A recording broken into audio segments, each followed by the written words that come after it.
important de mettre le micro. Je m'entends, mais je veux être sûr que tout le monde entend et de la maison aussi.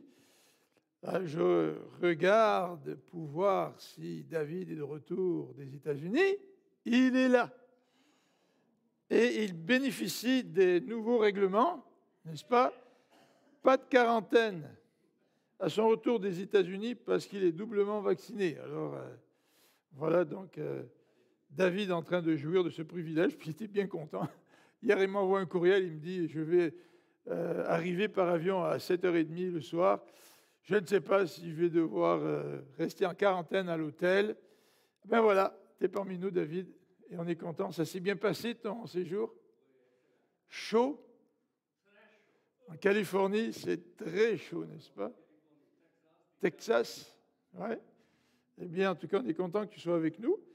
Et nous allons avoir une mise à jour des offrandes dimanche prochain, parce que pendant l'absence de David, évidemment, c'est lui qui comptabilise les offrandes qui sont non seulement données ici à l'Église, mais aussi par Internet. Donc, on va avoir une mise à jour dans quelques jours, donc dimanche prochain. Je voudrais aussi préciser que pour les jeunes qui veulent assister à ce barbecue, vendredi ou samedi, c'est 17, je pense, c'est samedi, il faut prévenir Mélodie, parce que la santé publique permet des rencontres de 20 personnes, d'après les nouvelles mesures, dans la cour. Donc, il ne faudrait pas que les jeunes se retrouvent à 30. Donc, même si on voudrait compter un jeune comme une demi-portion, ça ne marchera pas. Donc, voilà, donc c'est important que vous préveniez Mélodie. Et comme Vincent l'a si bien dit, prions encore pour Eduardo. Tant qu'il n'a pas le visa, prions, parce que là, on commence à être de plus en plus près. Cette semaine, l'appartement va être nettoyé, donc on pourra rentrer les meubles par la suite. Mais prions pour qu'il puisse obtenir le visa pour lui et sa famille. Donc, persévérons dans la prière. Oui. Oui, ben je pense, est-ce que c'est M. Emmanuel? C'est ça, M. Emmanuel, on vous a vu dimanche dernier, puisque vous êtes venu pour avoir l'information. Donc, vous êtes avec vos 3 enfants et votre épouse. Donc, est-ce que vous voudriez présenter votre famille en disant les prénoms pour qu'on puisse un petit peu mieux vous connaître? Donc, Emmanuel, je répète pour l'enregistrement, Emmanuel. Madalena? Oui. Oui. Sterview? Dave? Emma. Alors, on vous souhaite la bienvenue. Merci. Alors, je ne sais pas si je vais faire une erreur, Emmanuel, mais Emmanuel nous a dit dimanche dernier, quand il est venu après le service, il ne savait pas trop à quelle heure ça a commencé, il nous a dit qu'il venait d'Angola, c'est ça. Et où est-ce qu'il est où est-ce qu'elle est Kayla? Kayla est derrière vous, Emmanuel. Kayla et puis notre ami Alexandre parle aussi portugais puisqu'il vient du Brésil. Donc, nos amis parlent portugais, n'est-ce pas? En tout cas, les parents, je ne sais pas les enfants. Mais... Donc, vous avez déjà un couple dans l'église qui parle portugais. Donc, vous allez pouvoir vous désoler ensemble de la défaite du Brésil hier contre l'Argentine dans la Copa. J'ai présenté mes condoléances à Kayla aujourd'hui. C'est vrai que je suis très mal placé puisque la France a été éliminée de la Coupe d'Europe. Alors voilà, donc on se console ensemble, n'est-ce pas? Donc en tout cas, bienvenue parmi nous. Et puis Michel, elle est là depuis dimanche dernier, donc vous connaissez Michel, elle a fréquenté l'église pendant des années. Et puis elle a passé quelques temps à Joliette, mais elle revient ici, donc elle habite pas loin maintenant. Donc je ne sais pas s'il y a d'autres personnes nouvelles. Est-ce que vous êtes nouvelle, madame? Oui. Donc, Madeleine. Ah, c'est ça, parce qu'il me semblait que vous avez déjà vu. Donc, vous êtes une amie de Sandrine, hein? C'est ça. Donc, encore une fois, bienvenue, en tout cas. Et puis, Et puis, ça fait déjà quelques semaines qu'ils viennent, mais on a Daniel avec nous, avec son épouse, Suzy. Et puis, Daniel et Suzy, enfin surtout Daniel, il a fréquenté la faculté, donc on s'est déjà vu là-bas. Donc, on n'a pas souhaité la bienvenue à tout le monde à chaque dimanche, mais en tous les cas, on en profite aujourd'hui. Puis, on vous souhaite la bienvenue à chacun d'entre vous qui venez peut-être depuis un bon bout de temps. Là, avec la Covid, on commence à être un petit peu plus nombreux, donc on voudrait aussi profiter pour que tous ceux qui soient à la maison sachent qu'il y a encore de la place à l'église. Jean-Guy et puis Chantal. Ça fait combien de temps qu'on ne s'est pas vu, Jean-Guy et Chantal? Un an et demi. Hein? Aïe, aïe, aïe. Parce que ce n'est pas seulement la Covid, c'est que Jean-Guy a eu des gros problèmes de santé, n'est-ce pas, Jean-Guy? Et là, ça va beaucoup mieux. Et là, tu m'entends? Il y a de l'écho. Donc, voilà, donc Jean-Guy, comme vous le savez, il a un nouvel appareil pour mieux entendre. Donc, on est content que vous soyez avec nous, là. Et Chantal aussi, même si... On dit que c'est tout aussi difficile pour la personne qui accompagne ceux qui sont malades que ceux qui sont malades. Hein. Alors, on a prié pour vous pendant plusieurs mois. Puis, comme on continue à prier pour ceux qui sont malades, hein, on a la liste dans le bulletin. Donc, on est content que vous soyez avec nous. Voilà.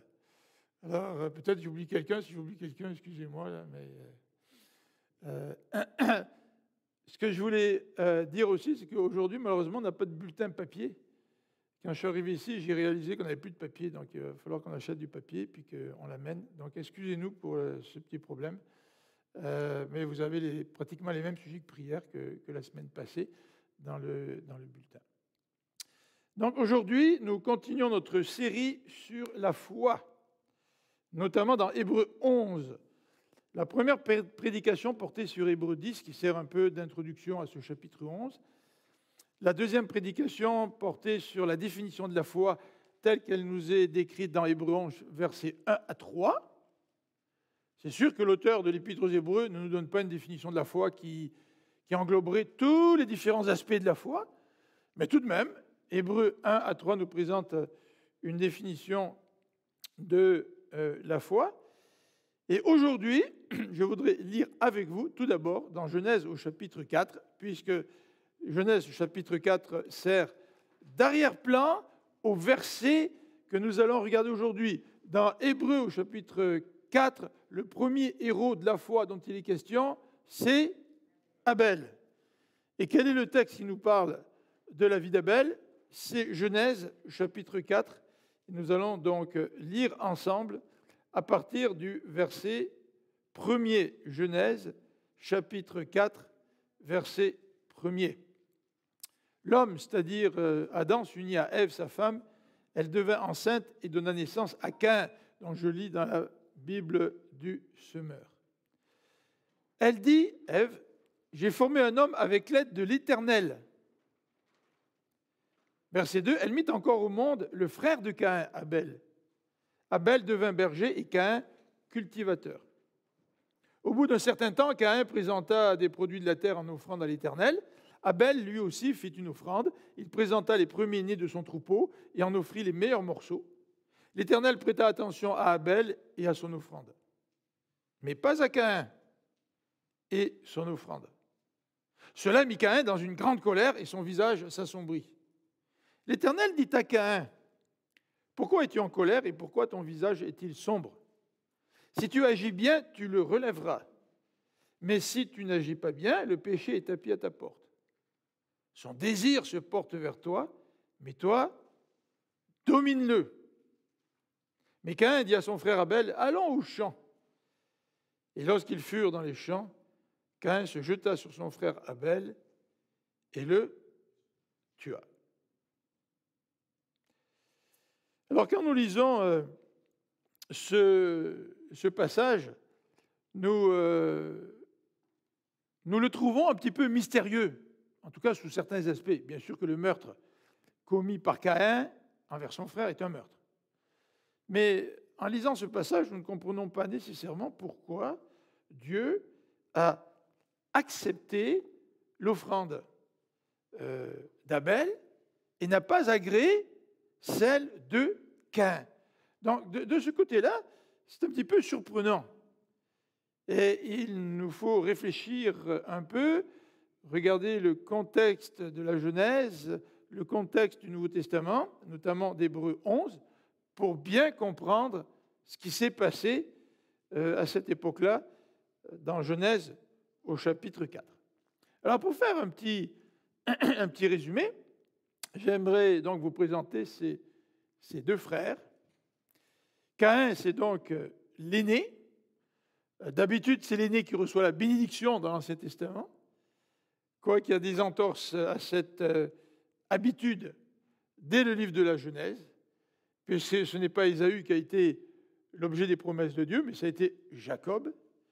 Et à plusieurs reprises aussi dans l'Ancien Testament, ce n'est pas l'aîné qui a reçu les meilleures bénédictions. En tous les cas, ce n'est pas Ruben, l'aîné des fils de Jacob, qui a reçu les plus grandes bénédictions lors de la bénédiction du patriarche dans Genèse au chapitre 50. Alors donc, Caïn était l'aîné et c'était un agriculteur. Et il décide d'offrir à Dieu une offrande. Et il prend des fruits de son travail, c'est-à-dire des produits de la terre. Et en fait, Dieu, dans la loi, plus tard, va demander au peuple de lui offrir les fruits de la terre. Donc en lisant le texte, au premier abord, nous ne pouvons que féliciter Caïn qui a décidé de prendre des fruits de son travail pour l'offrir à Dieu. Le deuxième frère, c'est Abel. Et Abel, c'est donc le cadet. Et c'est un petit peu surprenant parce que Havel, en hébreu, ça veut dire vapeur. Donc c'est celui qui est le moins important. Mais c'est celui qui est le moins important qui a trouvé grâce auprès de Dieu. Et c'est celui qui reste l'exemple de foi selon Hébreux 11, verset 4, comme nous allons le lire dans quelques instants. Et lui, Abel, était un éleveur, donc il s'occupait de troupeaux. Et lui aussi a présenté une offrande à Dieu. Et il a présenté évidemment de son troupeau. Mais il y a une petite expression dans Genèse chapitre 4 qui sert d'indice pour mieux comprendre le passage. Le texte nous dit, au verset 4, qu'il présenta les premiers-nés de son troupeau et en offrit les meilleurs morceaux. Ce qui n'est pas spécifié concernant l'offrande de Caïn. On va y revenir plus tard. Les deux, en fait, les deux sont religieux, puisque les deux décident d'offrir à Dieu des offrandes. Donc les deux posent des gestes religieux. Mais des deux, l'Épître aux Hébreux nous dit que c'est Abel qui a été accepté par Dieu et non pas Caïn. Donc tout de suite, en partant, nous voyons que être religieux ne suffit pas pour être accepté par Dieu. Alors, vous voyez à l'écran, au point B, en fait, aujourd'hui, je ne sais pas pourquoi, mais d'habitude, je mets toujours des couleurs vertes pour les grands A et grands B. Puis aujourd'hui, on dirait que l'ordinateur est devenu daltonien. Je ne sais pas pourquoi. Mais en tous les cas, vous le voyez, c'est un caractère gras. Saint Augustin a été cité par Quintius dans son commentaire de l'Épître aux Hébreux. Et Quintius nous dit que, dans son interprétation, Saint Augustin dit ceci. Caïn, le premier-né, appartient à la cité des hommes, tandis que Abel, le cadet, appartient à la cité de Dieu. Et Saint Augustin, dans justement un de ses livres, parle de la cité de Dieu, cette cité qui reflète donc les valeurs spirituelles, cette cité dans laquelle Dieu règne, et par opposition à la cité des hommes qui est marquée par le péché, la corruption, la condamnation et la mort. Et saint Augustin, dans l'interprétation de Genèse chapitre 4, nous dit Caïn appartenait ou appartient à la cité des hommes, tandis qu'Abel appartient à la cité de Dieu. Et nous allons explorer un petit peu plus cette interprétation de saint Augustin à la lumière de la parole de Dieu. Et avant de regarder les différents points de la prédication, je voudrais simplement vous faire remarquer que Hébreux au chapitre 4, qui est en quelque sorte le Hall of Fame, c'est toujours l'expression anglaise qui me revient avec l'expression française, je suis toujours en train de la chercher. Tu sais. C'est donc par Abel que cette présentation des hommes et des femmes de foi commence. C'est un petit peu surprenant. Est-ce que c'est simplement par ordre chronologique?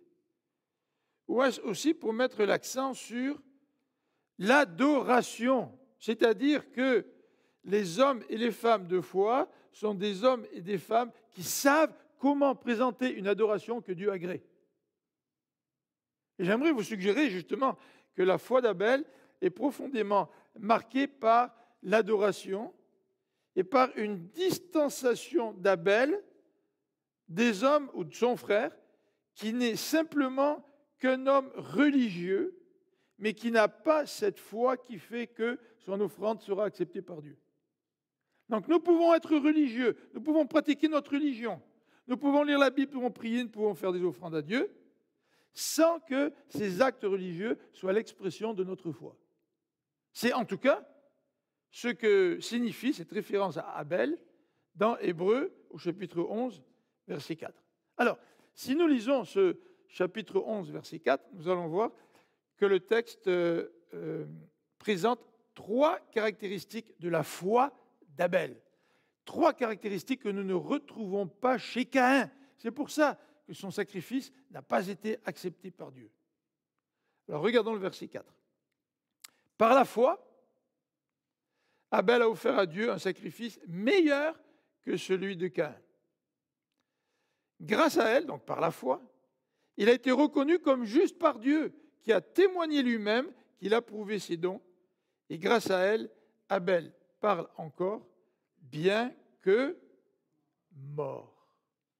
Alors, 3 caractéristiques chez Abel, c'est qu'Abel, il a offert un sacrifice meilleur, c'est-à-dire qu'il a offert une meilleure adoration à Dieu. Et ce que j'ai donné comme titre, c'est par la foi, nous présentons à Dieu une adoration authentique. C'est la première caractéristique que nous allons regarder. On a chanté tout à l'heure. On a joué de la musique. Les instruments font partie de l'adoration. Mais avons-nous adoré Dieu avec une adoration authentique, ou est-ce que notre adoration n'est pas agréée par Dieu, n'est pas acceptée? Est-ce qu'il se peut que ce matin, nos chants ou la manière dont nous avons joué ne soient pas acceptés par Dieu, malgré le fait que nous aimons la musique, malgré le fait que nous aimons chanter ensemble? Deuxième caractéristique de la foi d'Abel, nous la retrouvons dans ce verset 4, c'est par la foi, deuxième partie du verset, qu'Abel a été reconnu comme juste. Par la foi, une justification authentique. Qu'est-ce que c'est une justification selon le Nouveau Testament, selon la Bible? C'est que Dieu te considère comme juste. C'est ça la justification. Et l'apôtre Paul nous dit que nous sommes justifiés par la foi. Nous ne sommes pas justifiés par nos œuvres, nous sommes justifiés par la foi. Et si mes actes religieux sont des œuvres que je présente à Dieu, puis que je compte sur mes œuvres pour être accepté par Dieu, ça ne marchera pas. Parce que Dieu me considère comme juste, il me justifie au travers du pardon que j'obtiens par Jésus-Christ, au travers de Jésus-Christ, au travers de ma foi en Jésus-Christ. Ce n'est pas une montagne d'œuvres que je pourrais accumuler au travers de ma vie en espérant que cette montagne soit assez grosse pour pouvoir être pardonné par Dieu. Quand nous essayons d'être justifiés par la foi, nous n'avons jamais l'assurance d'être pardonnés par Dieu. Jamais. Nous pouvons essayer de nous conditionner. Nous pouvons essayer même de trouver de la satisfaction dans nos actes religieux. Ah oui, j'ai encore fait un effort cette année, je vais augmenter un petit peu mes offrandes.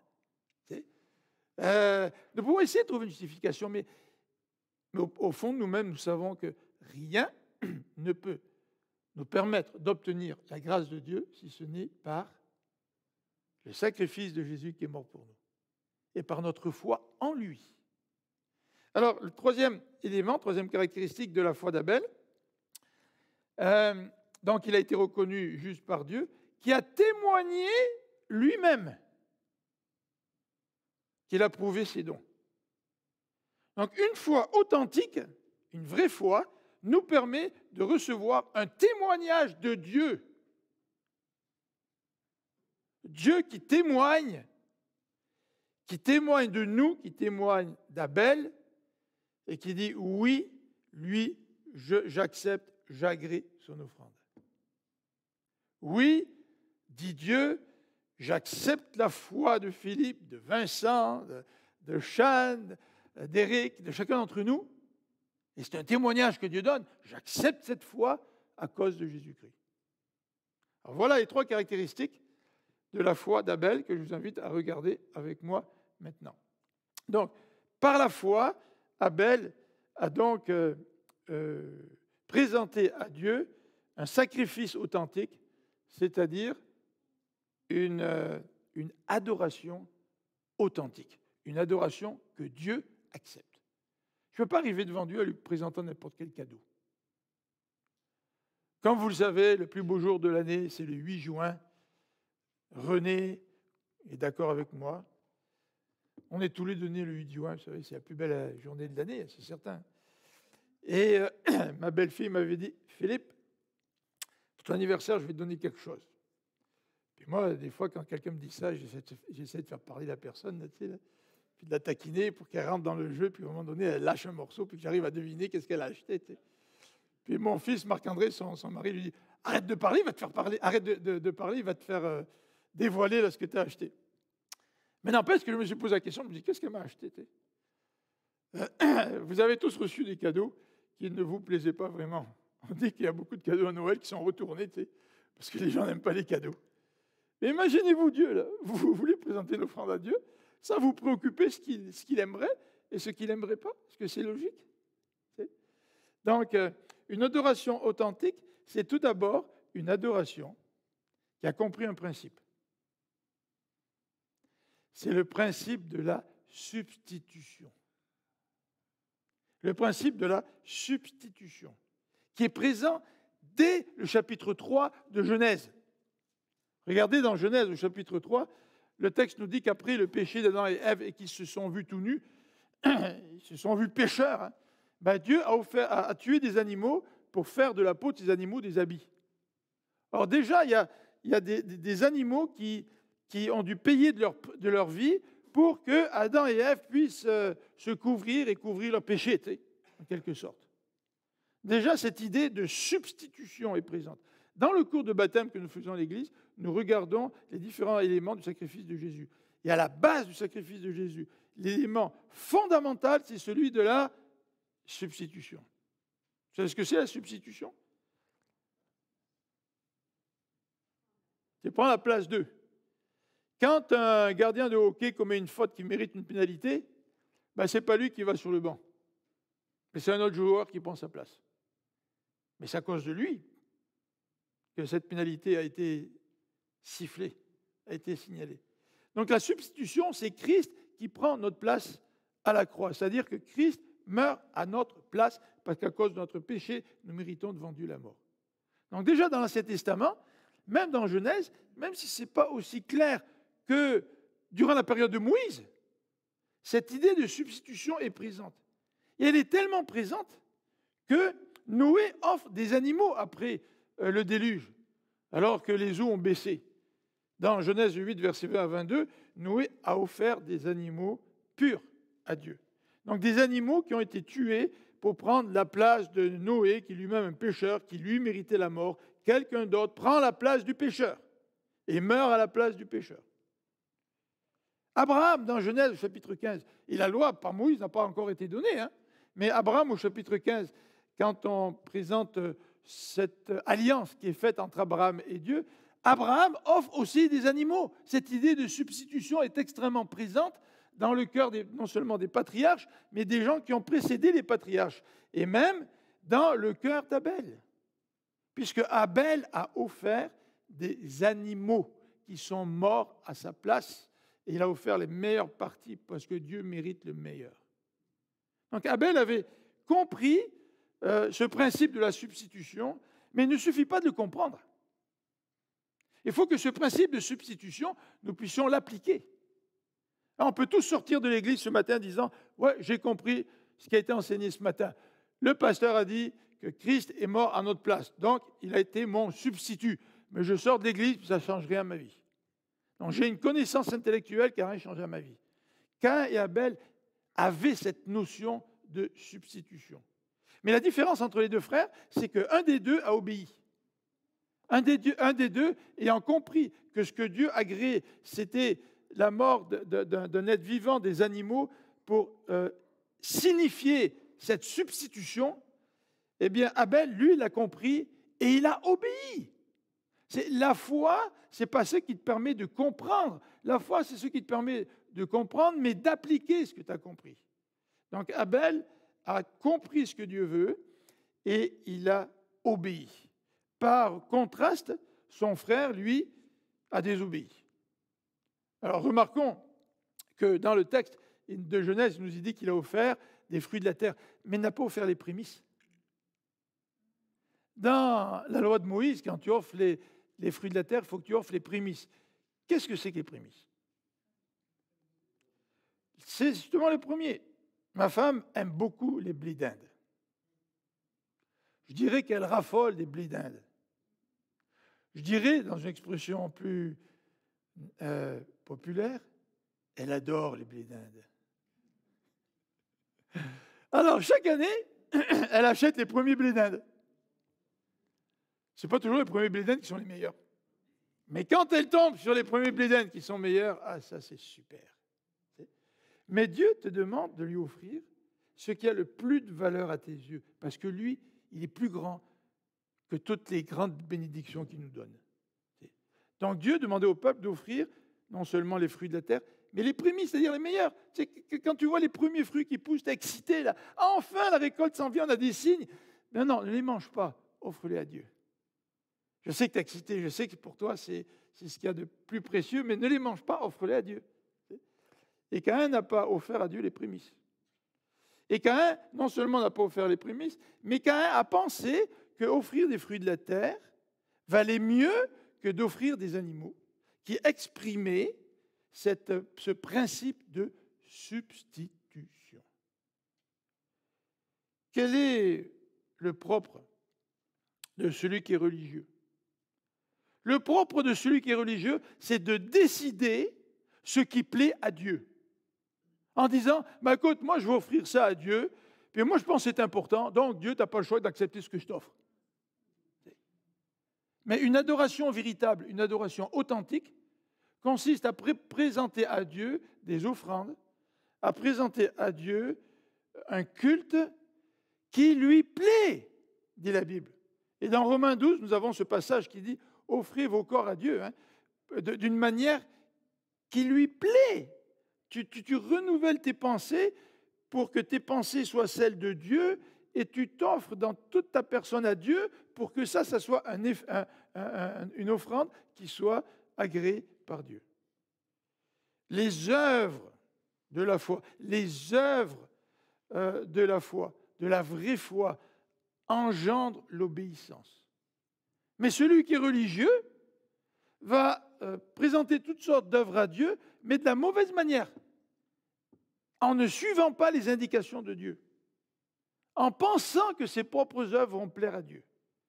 Il n'y a rien de plus dramatique que d'être trompé à ce point-là, de penser que mes propres œuvres, celles que moi j'ai décidé de faire, ça va plaire à Dieu automatiquement. Non, nous avons été sauvés, nous dit Éphésiens, par la foi, pour accomplir les œuvres que Dieu a préparées d'avance. C'est les œuvres que lui a décidé que nous devrions accomplir. Et ce sont les œuvres qui sont le produit de la foi et qui sont le produit de l'obéissance. La foi engendre l'obéissance engendre des œuvres qui plaisent à Dieu. Si nous court-circuitons cette chaîne, nous allons tomber dans la religiosité qui déplaît à Dieu, et c'est exactement l'expérience de Caïn. Regardons de plus l'attitude de Caïn. Dans Genèse chapitre 4, on nous dit que Caïn est devenu très en colère contre Dieu. Oh, il y a beaucoup de gens qui sont en colère contre Dieu. Ah, Dieu était injuste. Dieu, je lui en veux. Et cette colère est très subjective. Et parfois, cette colère, c'est le fruit du péché. En tous les cas, dans le cas de Caïn, c'est vraiment le fruit du péché. Et quand on est en colère, je ne sais pas si vous l'avez expérimenté, moi je l'ai expérimenté, mais quand je suis en colère, j'ai tendance à justifier ma colère. Pour justement me sentir moins coupable de ma colère. Mais Dieu lui dit, écoute, Il utilise une métaphore. Et Dieu lui dit, écoute, ta colère, elle est tapie à la porte. Vous savez, le mot tapis, ça fait allusion à un animal qui est prêt à bondir. Tu sais, là, vous avez un chien, un chasseur, un lion, tous ces prédateurs qui se tapissent, qui sont prêts à sauter. Les chats, c'est incroyable comme ils sont bons là-dedans quand ils veulent attraper des oiseaux. Là, tu sais. Et la colère, elle est là, prête à sauter sur Caïn. Mais au cas où Caïn aurait pu se justifier en disant ben, c'est la faute de la colère, c'est pas ma faute. Si elle qui m'est tombée dessus, Dieu lui dit domine sur elle. Et quand nous péchons à cause de la colère, ne cherchons pas des justifications. C'est vrai que la colère, elle peut vraiment nous contrôler. Hein, lorsque nous sommes saisis par la colère. Là. On a besoin de réfléchir. Là. On a besoin de prendre du recul. On a besoin de dominer sur la colère pour que cette colère ne nous entraîne pas dans le péché comme ça a été le cas avec Caïn. Donc la métaphore de Dieu est extrêmement puissante, extrêmement forte. Quand nous nous mettons en colère, rappelons-nous cette métaphore. Cette colère qui gronde à l'intérieur de nous, puis qui monte, c'est comme un prédateur qui cherche à nous dévorer.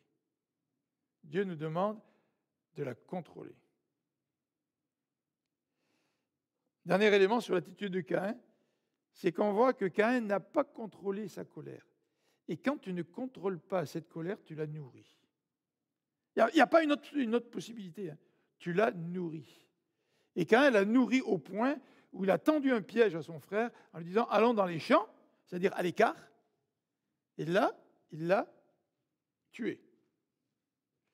Premier principe, pourquoi Abel est cité dans Hébreux 11, c'est que par la foi, Caïn a présenté une adoration authentique à Dieu. J'espère que ce matin, notre désir, c'est aussi de présenter constamment une adoration authentique à Dieu qui plaise à Dieu.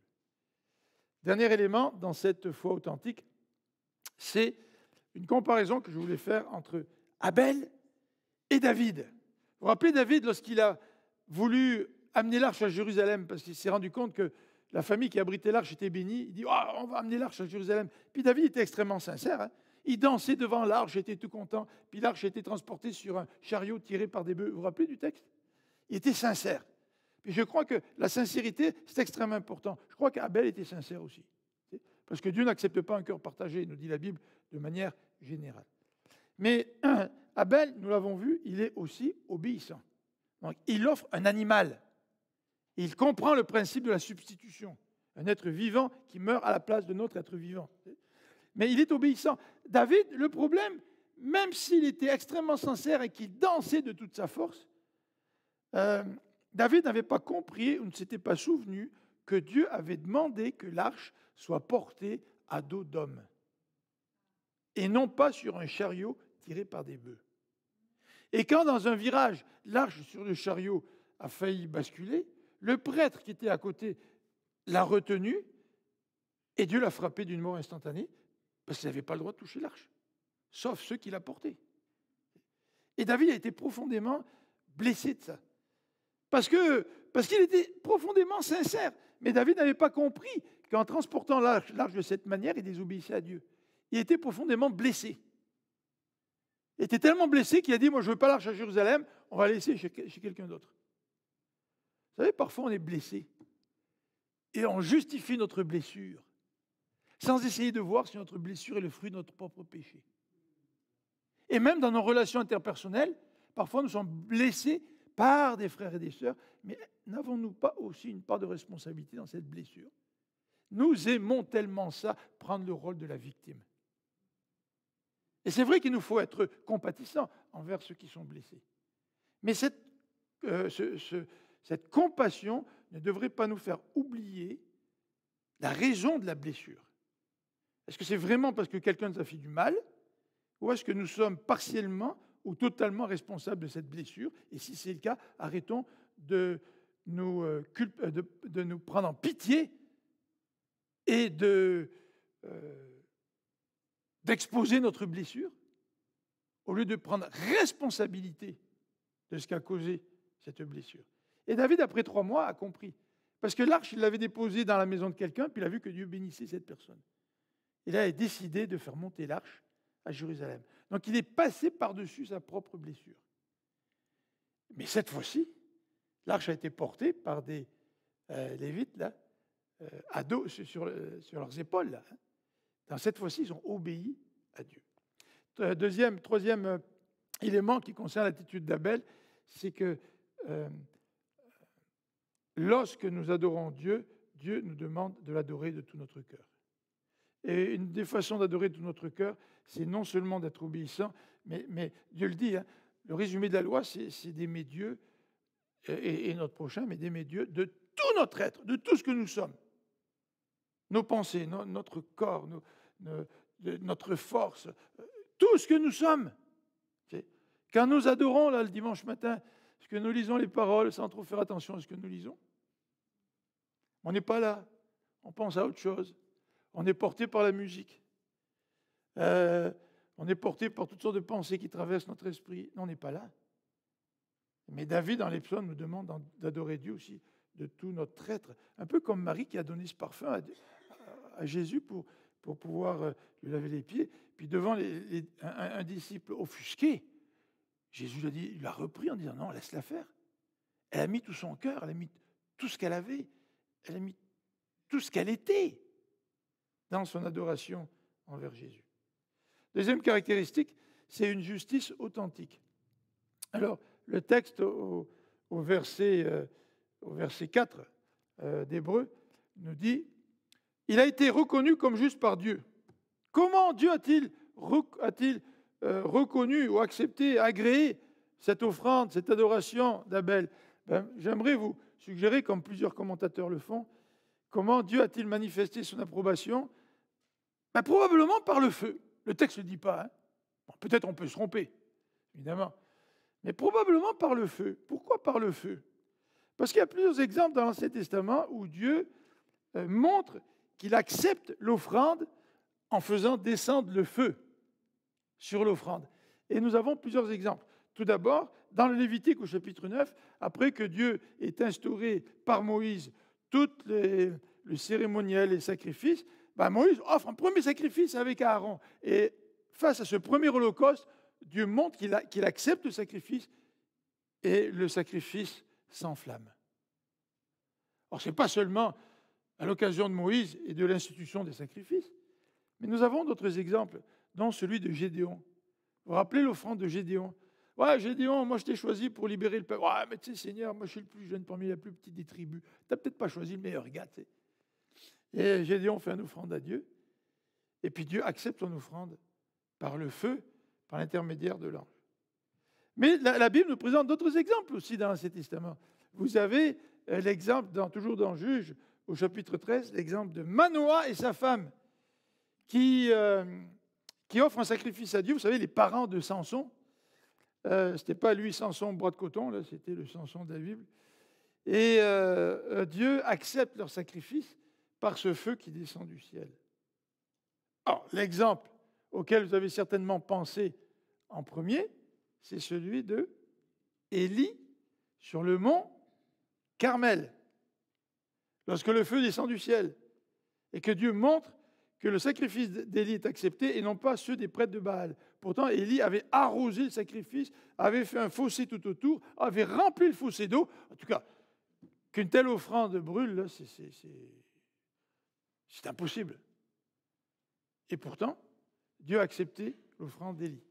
Et le dernier exemple, c'est celui de Salomon et de la dédicace du temple. Vous savez, quand Salomon a construit le temple, dans 2 Chroniques 7, verset 1, il a offert un sacrifice, et là encore, Dieu a répondu par le feu, il a agréé le sacrifice. Alors voilà un petit peu les raisons pour lesquelles les théologiens, ou plusieurs théologiens, pensent que ça se pourrait très bien que Dieu ait montré son approbation du sacrifice d'Abel en faisant descendre le feu du ciel.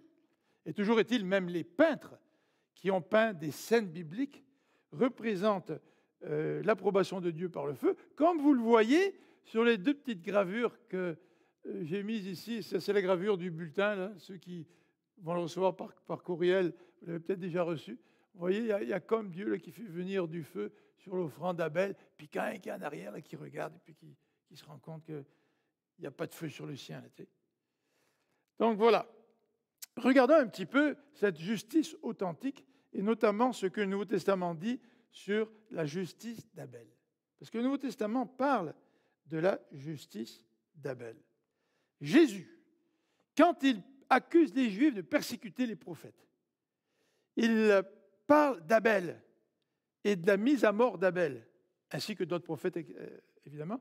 Mais il nous dit dans Matthieu, verset 35, chapitre 23, il traite Abel de juste. Jésus note la justice d'Abel. Et ta foi dans ce Dieu fait que tu reçois une justice authentique. Et que ta justice n'est pas le fruit de tes œuvres. Ta justice est un cadeau qui vient de Dieu par la foi, parce que tu lui fais confiance. Vous avez aussi dans 1 Jean, on va lire le texte de 1 Jean, chapitre 3, verset 12, un commentaire en rapport avec Caïn et Abel, et une comparaison entre les deux. Regardons 1 Jean, chapitre 3, verset 12. Que personne ne suive donc l'exemple de Caïn qui était du diable. Waouh, il est fort au Nouveau Testament. Hein? Il donne plus de commentaires que la Genèse. Donc, l'exemple de Caïn qui était du diable et qui a égorgé son frère. Et pourquoi l'a-t-il égorgé? Parce que sa façon d'agir était mauvaise, alors que celle de son frère était juste. Une justice authentique. Si les hommes et les femmes religieux ou religieuses d'aujourd'hui comprenaient cela, l'être humain n'aurait pas commis des injustices, des meurtres, des infamies au nom de la religion. Vous savez, les adversaires du christianisme nous disent « Bon, regardez l'Inquisition, regardez tout ce que l'Église a fait. » Oui, mais justement, ce que l'Église a fait n'était pas le produit d'une foi et d'une justice authentique. Donc, il y a 2 exemples. Et ce matin, nous sommes devant ce choix. Il n'y a pas d'autre choix. Est-ce que tu suis l'exemple d'Abel ou est-ce que tu suis l'exemple de Caïn? Ton fruit reflète une foi véritable. C'est ce que Jacques nous dit. Montre-moi ta foi, tes œuvres sans la foi. Là, je suis en train de me mêler.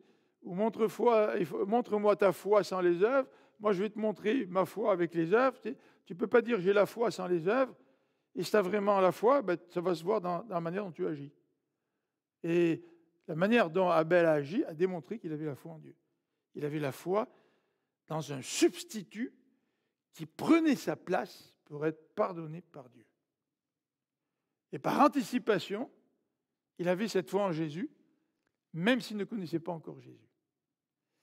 Dernier élément que j'aimerais vous présenter en rapport avec cette adoration authentique, c'est cet encouragement que nous laisse le Nouveau Testament, notamment 1 Jean, à ne pas marcher sur les traces de Caïn. Ne marchez pas sur les traces de Caïn. Écoutez la parole de Dieu. Oui, probablement, je suis sûr que Caïn connaissait ce principe de la substitution. Ses parents avaient été habillés de peau de bête. Mais écouter la parole de Dieu ne suffit pas. Mais écouter est essentiel pour que la foi puisse venir. Ce n'est pas parce que écouter seulement ne suffit pas que moi, en tant que chrétien, je vais m'abstenir de lire la Bible. Parce que Romains nous dit que la foi vient de ce qu'on entend. Et non seulement la foi vient de ce qu'on entend, mais cette soi-disant foi que je prétends avoir, elle va se manifester si elle est vraie, si elle est authentique. Elle va se manifester par l'obéissance. L'obéissance envers Dieu. Vous savez, il y a des gens qui aiment bien enlever des versets bibliques de la Bible, parce que ça les dérange. Ça les dérange, vraiment. Ça peut concerner le pardon, ça peut concerner la restitution, ça peut concerner les relations interpersonnelles, ça peut concerner toutes sortes d'affaires dans notre vie de tous les jours. Quand je lis un verset biblique qui vient me chercher, là, j'aimerais tellement ça, pouvoir utiliser des ciseaux spirituels et de découper des petits versets bibliques et les enlever, parce que ça me gêne. Mais la véritable foi authentique nous permet une adoration authentique, mais nous permet une justification authentique qui se voit par l'obéissance. Et qui se voit aussi par le rejet du principe des œuvres. Le principe des œuvres, comme Paul dit, c'est quand on croit que nos œuvres nous donnent le salut. Ça ne veut pas dire qu'il nous faut rejeter les œuvres. Les œuvres, c'est la conséquence de notre changement de vie. Les œuvres, c'est la conséquence de cette nouvelle nature. Vous vous rappelez l'exemple du papillon. Si tu deviens un papillon, tu ne rampes plus. C'est naturel que tu te mettes à voler, parce que ta nature a changé. Ce n'est pas voler qui va transformer la chenille en papillon. C'est impossible pour un papillon de voler pour être transformé en chenille. C'est impossible pour nous de faire des œuvres pour que Dieu change notre nature. C'est impossible. Mais une fois que notre nature est changée, c'est naturel, normal d'accomplir les œuvres pour le Seigneur. Donc, rejeter le principe des œuvres. Et le rejeter non seulement pour le salut. Je ne peux pas mettre sur la balance le nombre d'œuvres qui suffirait pour éviter que mon péché me fasse descendre. Je ne peux pas. Là. Mon péché est plus lourd que toutes les œuvres que je pourrais accomplir. C'est impossible. C'est impossible. Mais rejeter le principe des œuvres pour le salut, oui, mais rejeter aussi la marche chrétienne par les œuvres. Parce que trop souvent, nous commençons par la foi et nous continuons par les œuvres. Et nous voyons Dieu comme quelqu'un d'exigeant. Bien sûr, il a dit sur la montagne, soyez parfaits comme moi je suis parfait. Mais on veut tellement faire pour Dieu, au lieu de laisser Dieu nous transformer et que cette transformation produise ces œuvres qu'on essaie d'accomplir par nos propres forces. C'est subtil, hein? C'est tellement subtil, c'est tellement naturel de vouloir marcher par les œuvres, mais c'est tellement naturel. On enrobe notre marche par les œuvres par des vérités spirituelles. Ah oui, la parole nous dit qu'il faut être des missionnaires, il faut parler de Dieu et tout le temps prêt. Puis là, j'évangélise, mais j'évangélise par mes propres forces. Jusqu'au moment où le Seigneur va me faire comprendre que je dois parler du Seigneur parce que sa vie me remplit tellement que ma vie déborde. Et les eaux vives sortent de moi. Hein? Jésus a dit qu'il nous remplirait des eaux vives et que ces eaux vives vont sortir. Et bien souvent, j'essaie de manifester ces eaux vives, de faire sortir ces eaux vives, sans recevoir de Dieu cette vie qu'il me donne. Ça, c'est un exemple de la vie chrétienne par les œuvres et non pas par la foi. Conclusion, troisième élément, dans Hébreux au chapitre 11, si vous revenez avec moi dans Hébreux au chapitre 11, verset 4, nous avons vu jusqu'à présent que Abel a offert à Dieu un service meilleur, donc une adoration authentique, ça manifeste sa foi. Deuxièmement, il a été reconnu comme juste, donc c'est une justification authentique, ce n'est pas une justification basée sur les œuvres. Et troisièmement, il nous est dit que Abel reçoit un témoignage authentique de la part de Dieu, on l'a vu, mais Abel donne aussi un témoignage authentique. Regardez la fin du verset 4. Grâce à elle, à la foi, Abel parle encore, bien que mort. Imaginez-vous, moi, ça fait presque 40 ans que je suis pasteur, alors essayez de compter. Si je prêche 10 mois par année environ, là, ça fait quoi 10 mois par année? Ça fait 40 prédications, disons. Hein? Vous pouvez compter même avant, quand on faisait des services le dimanche soir. Vous comptez les études bibliques. Disons, on va compter 40 prédications par année. Là. Sur 10 ans, ça fait combien? Ça fait 400. Sur 40 ans, ça fait 1600. Et avec 1600 prédications, je n'arriverai jamais à prêcher pendant toute ma vie sur toute la Bible. Tu sais. C'est un peu frustrant d'ailleurs, mais c'est comme ça. Le Seigneur a dit que la connaissance va disparaître quand on va avec lui. Là, tu sais. Mais l'amour va demeurer. Tu sais. C'est pour ça qu'il faut nous aimer les uns les autres. Hein. Mais regardez toutes les prédications, les enseignements que les prédicateurs ou les enseignants font durant toute leur vie. Mais une fois qu'on meurt, nos prédications ne continuent pas nécessairement. Quoique avec Internet, maintenant, le jour où je serai mort, vous pourrez peut-être écouter mes prédications, si vous désirez, mais une fois qu'on meurt, même avec les livres, on peut lire. Tu sais. Mais regardez l'impact d'Abel. Abel, il parle encore. Ça fait combien de temps qu'il a vécu, Abel? Ça fait 2000 ans que le Seigneur est venu. Abraham, il a vécu plus ou moins 2000 ans avant la naissance de Jésus. On est déjà rendu à 4000 ans. Et si on essaie de dater Adam et Ève, je ne rentrerai pas dans les controverses, mais ça fait longtemps. Ça fait des milliers d'années. Il n'y a aucun prédicateur qui prêche encore, là, après des milliers d'années, à part Jésus, là, son enseignement, on l'a, là. Mais il y a bien des prédicateurs dont les ouvrages ont été écrits, je ne sais pas, moi, au XVIe siècle, Calvin, par exemple, même Augustin, ces ouvrages qui ont été écrits au début des 2 millénaires, là, tu sais. Mais quelqu'un qui parle d'aussi longtemps que ça, c'est unique. Il vit dans un contexte totalement différent de nous. C'était quelqu'un qui était un éleveur. Moi, je ne suis pas éleveur. Tu sais. Et puis, son milieu, son contexte, son éducation, sa culture était tout à fait différente de la mienne. Et il nous parle aujourd'hui. Il nous parle parce qu'il avait la foi. Et c'est intéressant de voir que les morts parlent. Quand vous allez mourir, vous allez encore parler. Peut-être pas autant qu'Abel, mais vous allez encore parler. Et si vous avez donné un bon témoignage, ce que votre vie va dire va être édifiante. Mais si vous avez donné un mauvais témoignage, la mort de quelqu'un a toujours des conséquences négatives à cause de son mauvais témoignage. Non seulement parce que les êtres humains sont solidaires les uns des autres. Donc quand je pose un acte de bonté, ça va avoir des conséquences sur les autres. Puis quand je suis méchant, ça va avoir des conséquences sur les autres. On est solidaires. C'est comme ça l'être humain. Mais le mort parle encore. Lorsque tu vas mourir, quel va être le message de ta vie pour tous ceux qui te connaissent? Tu vas parler encore. Alors peut-être qu'après 2 ou 3 générations, tu ne parleras plus. Moi, je ne me rappelle pas trop de mes grands-parents, de mes arrière-grands-parents. Mais en tout cas, pour ta famille, tes enfants, tes petits-enfants, tu vas parler.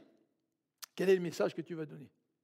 Abel a donné et donne, à travers les siècles, à travers les millénaires, un message sur sa foi.